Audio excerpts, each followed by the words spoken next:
Exprimez-vous librement, ne portez pas atteinte à l'honneur ou à la dignité d'autrui, sinon vous serez punissable par la loi sur la cybercriminalité. Le message clé du procureur du pôle de la lutte contre la cybercriminalité aux hommes de médias. Les détails de Khadija Toukone dans ce 13h. Signature d'un protocole d'accord entre le ministère du Commerce et de l'Industrie et les acteurs du secteur de la farine. Les prix du sac de 50 kg de farine est désormais fixé à 23 000 francs CFA. La petite miche du pain est cédée aux détaillants à 135 francs CFA et la grande miche à 270 francs CFA. Merci de votre constante fidélité à la première. Bonjour et bienvenue à tous. L'ambassadeur de la République de Turquie a été reçu en audience par le président du Conseil national de transition, le colonel Malik Diaw. Avec le diplomate turc, les échanges ont essentiellement porté sur l'amélioration de la coopération entre le Mali et la Turquie dans plusieurs domaines de développement, notamment l'éducation, le commerce et l'investissement. L'ambassadeur de Turquie s'est exprimé à sa sortie d'audience au micro de Mariam Koni. Nous avons discuté sur des beaux rapports turco-maliens, amélioration davantage de la situation dans la région et donc le soutien de mon pays, de la Turquie.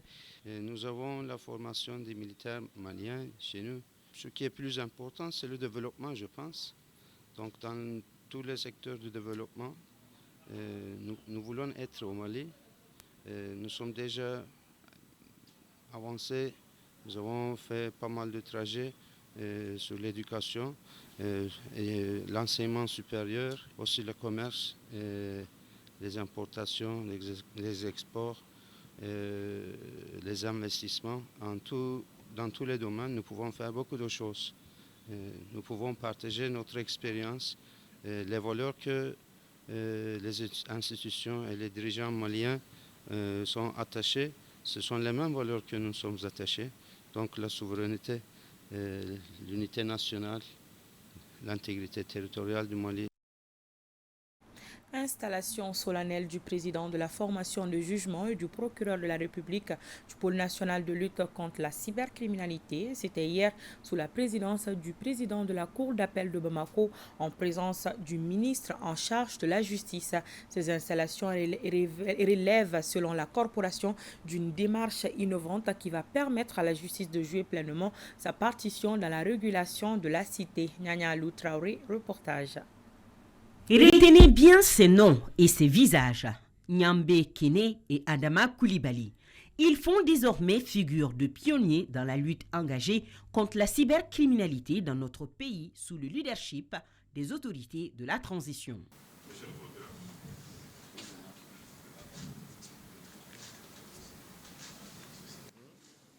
Accompagné de votre maillet, symbole de l'autorité et de la justice.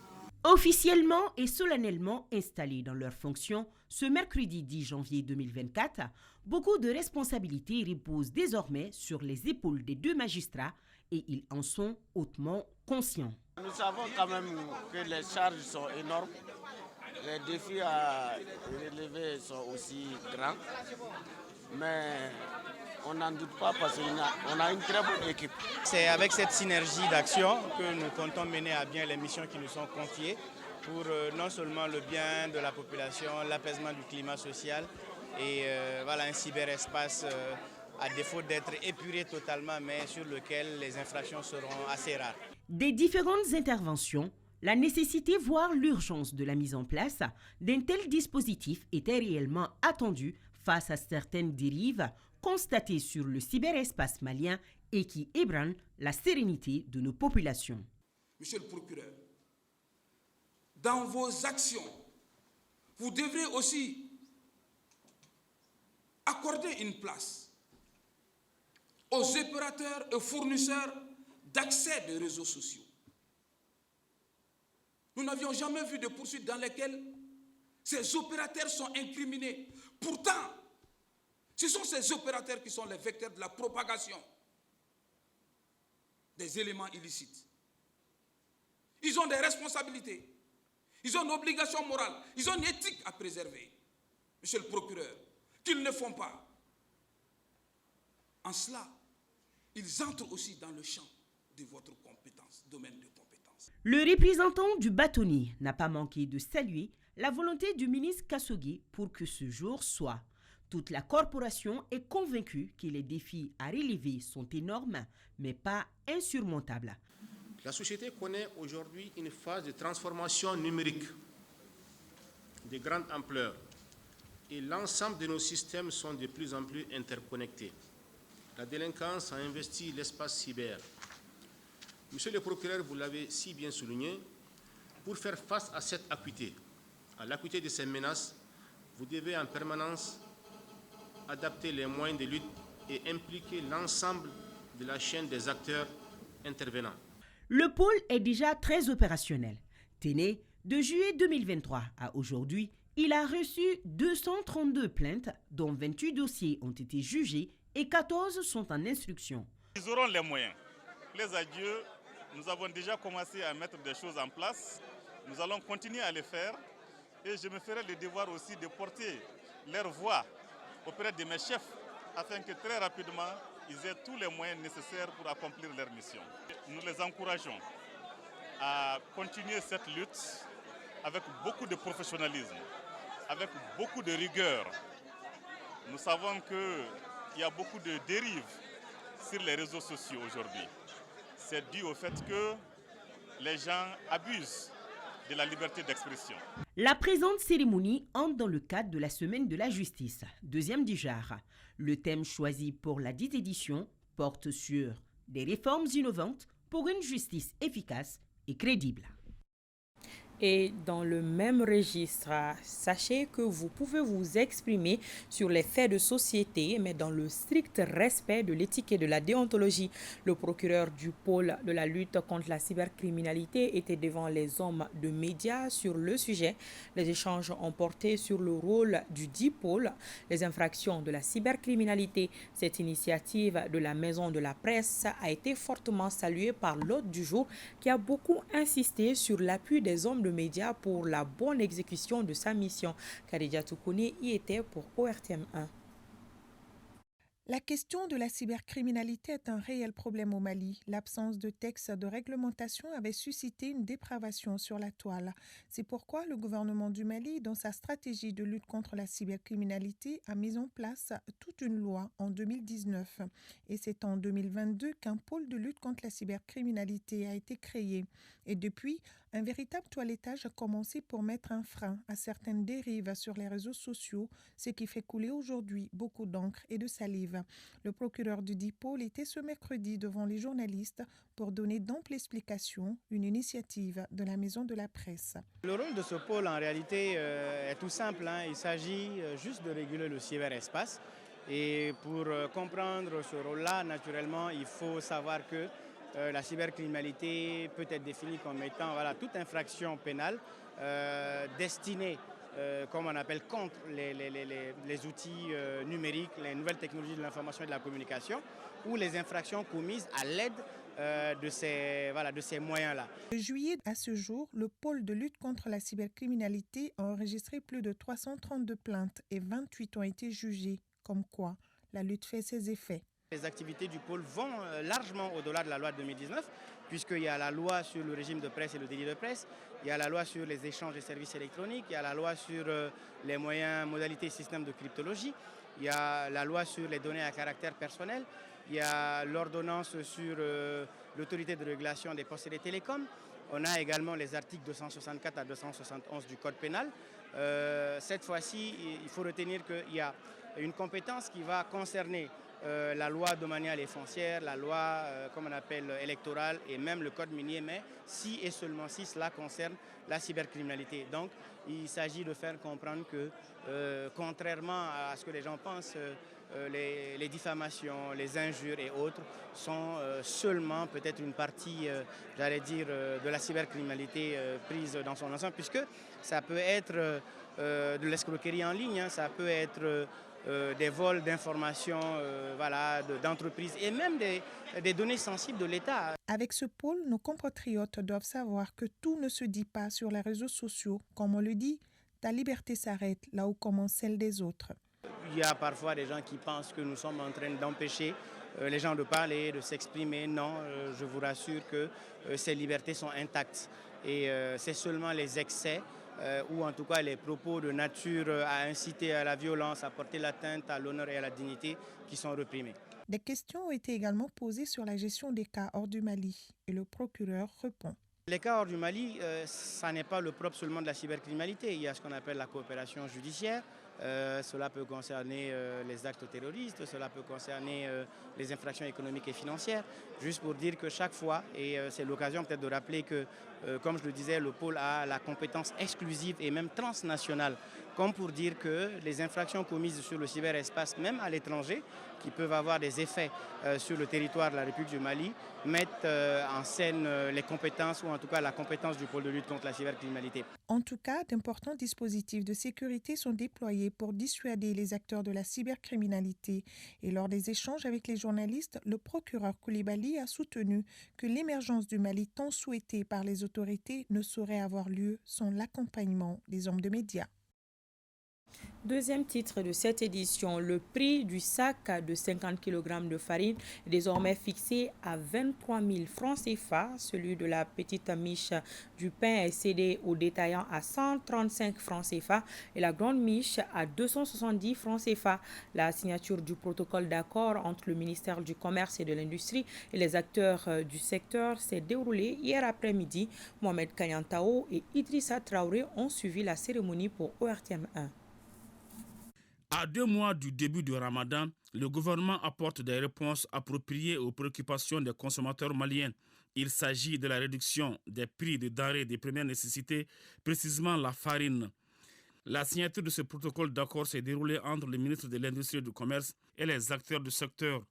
Le protocole d'accord s'inscrit parfaitement dans cette dynamique et correspond aussi à la volonté, aux ambitions du président de la transition, chef de l'État, son Excellence le colonel Assimi Goïta, qui a instruit au gouvernement de transition de mettre les préoccupations des populations au cœur de l'action publique.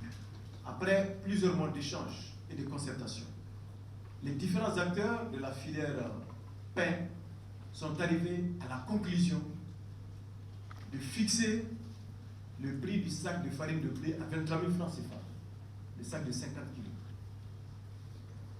Le prix du petit pain à 135 francs et le prix du gros pain à 270 francs la miche. Les acteurs du secteur de la farine et du blé rassurent la population quant au respect des termes du protocole d'accord. Je peux donner l'assurance quand même à la population que ça va se réaliser. On va appliquer les prix. Tous les boulangers du Mali vont respecter ce prix. Nous, dès demain, on va essayer avec la direction technique, c'est-à-dire la DNCC, de prendre des dispositions pour pouvoir faire l'effectivité sur tout le territoire du Mali. Parce que c'est dans notre intérêt et dans l'intérêt aussi de la population. Je voudrais particulièrement insister auprès de l'ensemble des acteurs pour que tous les engagements qui ont été pris ici puissent être respectés scrupuleusement et sur l'ensemble du territoire national. Ce cadre de dialogue et d'échange, ce cadre de concertation qui est en place, il va être permanent. Il va être un cadre dynamique. Il ne s'agit pas seulement de signer un protocole, d'applaudir et de partir, mais il va faire l'objet d'un suivi et d'une évaluation périodique où l'ensemble des acteurs impliqués dans la filière, avec le ministère en charge du commerce, vont se réunir pour faire périodiquement l'exécution de toutes les dispositions prises dans le cadre de ce protocole-là. Le ministre Diallo a enfin remercié les 3 signataires pour leur esprit coopératif visant à rendre disponibles les denrées de première nécessité et à des prix abordables. Cela afin de contribuer au pouvoir d'achat des ménages. Lancement officiel de la campagne tournante dans la lutte contre la consommation des stupéfiants dans la cité des rails, organisée par l'association Génération 50 en collaboration avec le mouvement Ambico. Cette campagne tournante de sensibilisation s'est déroulée au quartier Kasso. C'était en présence de plusieurs invités. Le compte-rendu de Kabadjala. C'est le quartier Kasso situé en plein cœur de la ville de Caille qui a été choisi par l'association Génération 50 en partenariat avec le mouvement Ambicor pour abriter cette campagne tournante de lutte contre les stupéfiants. L'objectif est d'informer, sensibiliser la population, surtout les jeunes, sur les dangers liés à la consommation, entre autres. La drogue, c'est des substances, plantes, si vous voulez. Maintenant, dont la prise peut agir sur le système nerveux, qui pousse l'intéressé à avoir des déperditions, à avoir des comportements vraiment bizarres, qui pousse l'intéressé aussi à sortir de lui-même sous l'effet de la prise de la drogue. Auparavant, le Mali était considéré comme un pays de transit de la drogue, mais actuellement, ce n'est plus un pays de transit. Malheureusement, on assiste à des phénomènes qui prouvent qu'effectivement la consommation est réelle dans ce pays. Nous sommes là ce soir, c'est pour une cause noble, dont la lutte contre la toxicomanie au Mali, surtout dans le milieu des jeunes. Car ce phénomène est en train de faire beaucoup de ravages au niveau de la société malienne. Nous lançons un appel à l'endroit de la population malienne, surtout à la presse, de nous aider dans cette lutte. Rappelons que cette initiative de l'association Génération 50 s'étendra dans les autres quartiers de la cité des Rails. Montée des couleurs, rappel du sens de l'emblème national et présentation de vœux de Nouvel An au gouverneur sont entre autres activités menées au cours de la 32e édition des Journées citoyennes tenues à la direction régionale de la Caisse malienne de sécurité sociale. Cette journée initiée par le chef de l'exécutif régional a pour but de raffermir la fibre patriotique chez la population. On en sait plus avec Boubacar Sankari. Premier acte de cette 32e édition des Journées citoyennes tenues à la Caisse malienne de sécurité sociale, CMS, la montée des couleurs.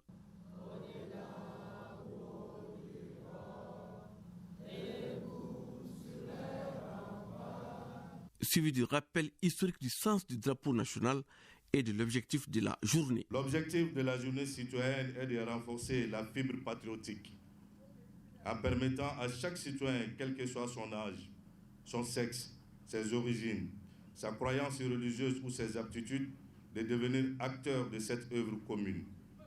À cet effet, elle permettra d'impliquer chacun dans son secteur pour plus d'engagement et de responsabilité afin d'établir les relations d'écoute, d'entraide et de respect mutuel entre les différents services de l'administration. Cette première édition des Journées citoyennes au compte de l'année 2024 a été couplée à la présentation de vœux du Nouvel An au gouverneur par l'administration générale, les collectivités territoriales, les services techniques, les légitimités traditionnelles et la société civile. C'était une occasion rêvée d'accepter les vœux formulés à notre endroit et à l'endroit des plus hautes autorités de la transition et de les rétribuer à l'endroit de chacun des membres qui étaient ici présents à cette cérémonie. 32 éditions, ça veut dire que les gens ont été assidus, ont été prompts, ont été persévérants dans l'assistance de ces différentes cérémonies.